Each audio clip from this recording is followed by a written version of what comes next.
here's how action films look today.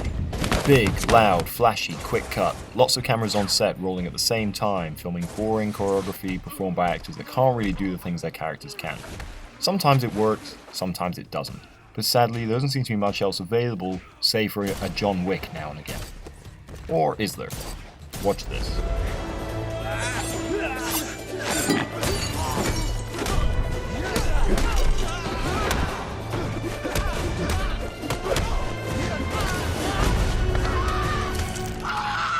Clean, simple compositions, camera movement built around and into the choreography, which itself is performed by actors capable of doing it. No shadows placed to hide stuntmen or quick edits and shaky cam in an attempt to make it look more exciting than it actually is. Sure, it might lack the vibrancy or multi-million-dollar look of a huge blockbuster, but it makes up for it in simply being good, easy to follow, well-directed action. Ninja Shadow of a Tear, the sequel to 2009's Ninja, is again directed by the original's Isaac Florentine, aka the best working action director today, other than perhaps John Hyams. Responsible for the celebrated Undisputed sequels, some of the best direct-to-video work ever, along with numerous other low-budget, high-quality action films, Florentine knows how to frame and shoot an action sequence better than anyone. Okay, so Ninja 2 is far from a masterpiece, and I'm not even sure what Shadow of a Tear means. But I had a hell of a lot of fun watching it. It's a simple revenge tale, following Florentine's regular partner in crime, Scott Adkins, as he seeks to find out who killed his pregnant wife and why.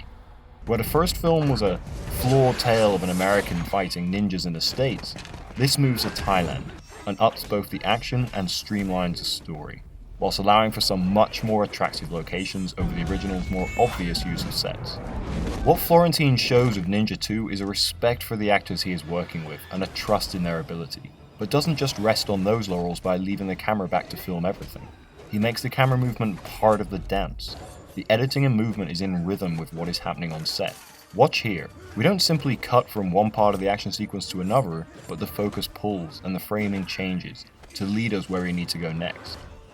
Much of today's action dictates where you go by forcing the change of perspective, whereas old school action directors spent more time developing a journey for the viewer. Look here how John Woo moves us across this action arena. He doesn't just cut to the other guy, but instead the shot develops from a close to a wide, before we cut. It's a more natural flow, and Florentine utilizes that too. In most of the fighting, we even stay to one side of the same plane throughout. We always obey the 180 line, which is almost as important, if not more so, in an action scene as it is in dialogue. There's always a depth in the fights, but also a strict adherence to rules of geography that just make sure every sequence works beautifully. I don't know if Florentine has any interest in working on bigger films, as I imagine the freedom afforded to him within the DTV world would be arguably more rewarding than the way Hollywood treats directors, bringing them onto the film sometimes long after the action sequences have already been pre-visualized.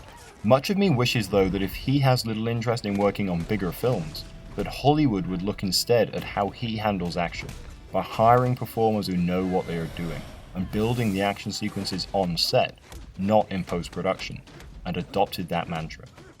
Ninja Shadow of a Tear is obviously cheesy as hell, but it's also one of the most badass action films released in a long time, and a better ninja film than anything else put out in an even longer time.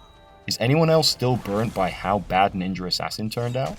If so, throw on Ninja 2, and enjoy a film with lines like this. A man who seeks revenge should dig 2 graves. They're gonna need a lot more than that. And action like this. I'd hope as much as you possibly can for a Ninja 3.